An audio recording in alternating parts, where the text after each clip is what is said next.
1 equal 0 how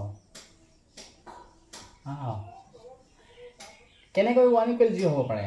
1 equal 0 অৰ্থাৎ 1 ৰ লগত 0 মানটো কেনেকৈ সমান হ'ব পাৰে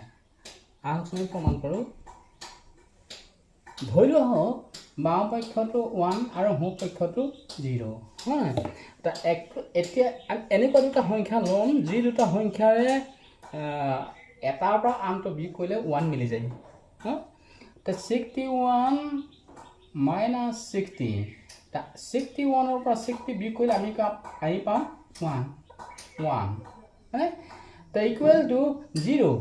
আমি 0 টো পাবৰ কাৰণে 25 ৰ পৰা 25 বিয়োগ কৰিলো মানে 25 ৰ পৰা 25 বিয়োগ কৰিলে আমি পাওঁ কি 0 মানে তো এতিয়া চোৱা 61 minus 60 না আমি 60 সংখ্যাটো এনেকুৱা দুটা সংখ্যাৰে যোগ কৰিলে পাব পাৰো যি দুটা সংখ্যা সাধাৰণতে বৰ্গ সংখ্যা হয় মানে এটা 36 plus 25 অৰ্থাৎ 61 ক আমি এনেকৈ ভাঙি দিলো ভাঙি দিলে আমি পালো 36 plus 25 minus 60 টোক আমি 2 পূৰণ 6 পূৰণ 5 এনেকৈ ভাঙি দিলো উৎপাদক তো ইকুৱেল টু 25 minus 25 এটা 25 ক আমি এনেকুৱা দুটা সংখ্যাত ভাঙি দিম যি দুটা সংখ্যা বৰ্গ সংখ্যা হ'ব 9 মানে 16 plus 9 মানে minus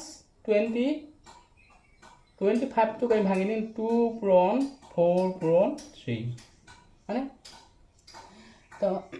এতিয়া চাওঁ 36 plus 25 এই দুটা সংখ্যাক যদি আমি বৰ্গ কৰোঁ এনেকৈ পাম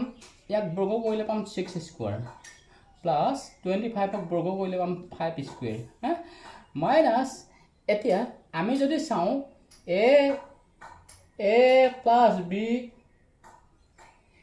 plus b whole square equal to a square plus 2ab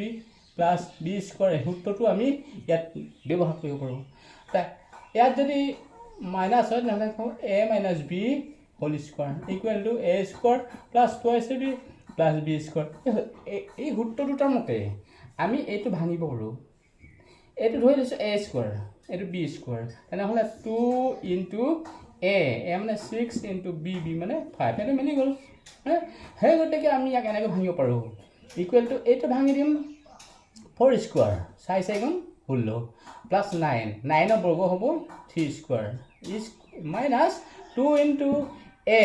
4 into b হা into b 4 গুণ 8 8 গুণ 24 এটা মিলি যায় মিলা নাই গতিকে আমি কি কৰিম ইয়াত মাইনাস 1 বিয়োগ কৰিলো হা মাইনাস 1 বিয়োগ কৰিলে এফালে 1 টো পালো 1 টো আমি বৰ্গ কৰিলো 1 স্কয়াৰ হা ইয়াৰ পৰা ইয়ালৈ পালো আমি সূত্ৰ a square plus b square minus 2ab সেই কাৰণে আমি 6 minus 5 হোল স্কয়াৰ বুলি আমি ইয়াত লিখিব পাৰো ইকুৱেল ইয়াৰ পৰা ইয়ালৈ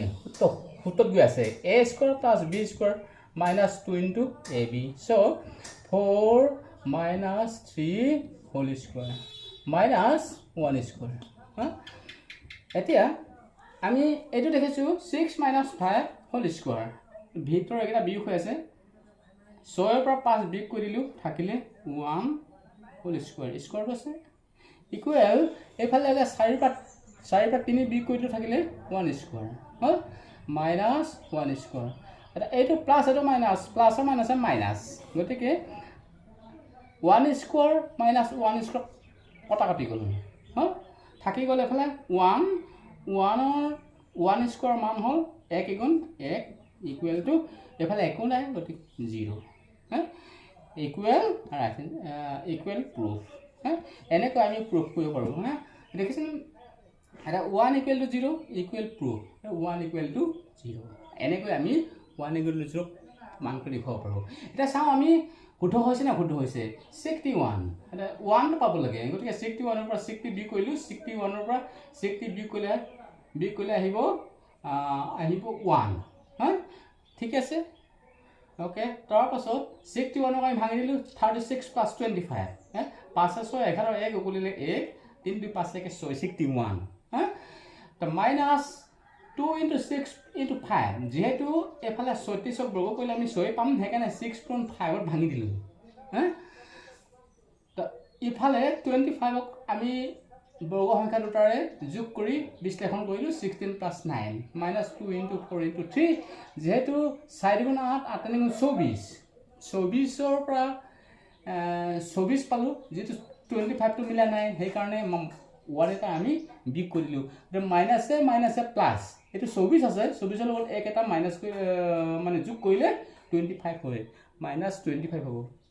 সেইকাৰণে আমি -1 দিব পাৰোঁ 6² এইটো বৰ্গ কৰিলোঁ 6² হ'ল প্লাছ 25ক বৰ্গ কৰিলোঁ 5² হ'ল -2 × a × b এইটো সূত্ৰত গৈ আছে সূত্ৰত যোৱাৰ কাৰণে আমি 6² + 5² -2 × 6 × 5 6 - 5 হোল স্কোৱাৰ অৰ্থাৎ a - b হোল স্কোৱাৰ লিখিলোঁ ইয়াতো চাওঁ 16টোক ভাঙি দিলোঁ বৰ্গ কৰি 4² + 9টোক ভাঙি দিলোঁ 3² -2 × 4 × 3 that means 2 × a × b -1² হা 1টোক আমি বৰ্গ কৰি দিলোঁ বৰ্গ কৰিলে কাৰণ হ'ল যাতে আমি 5ক কটাকটি কৰিব পাৰোঁ মানে এটা 6ৰ পৰা 5 বিগ হৈ আছে পেকেটৰ ভিতৰত গতিকে 6 পৰা 5 বিগ কৰিলোঁ 1 থাকিলে স্কোৱাৰ ওপৰত স্কোৱাৰ ইকুৱেল 4 - 3 4ৰ পৰা 3 বিগ হৈ আছে বিগ কৰাৰ লগে লগে 1 থাকিব 1² হা -1² কটাকটি গ'ল 1² নিজে কটাকটি গ'ল প্লাছ আৰু মাইনাছ কটাকটি গ'ল হা এতিয়া ইয়াত থাকিলে 1 দুটা পূৰ্ণ হৈ আছে গতিকে 1 × 1 ইকুৱেল টু এফালে একো নাই 0 প্ৰুফ থেংক ইউ এতিয়া নিশ্চয় বুজি পালা বুলি ধৰি লৈছোঁ এতিয়া নিজে কৈ বুজত নকৰা 41 ইকুৱেল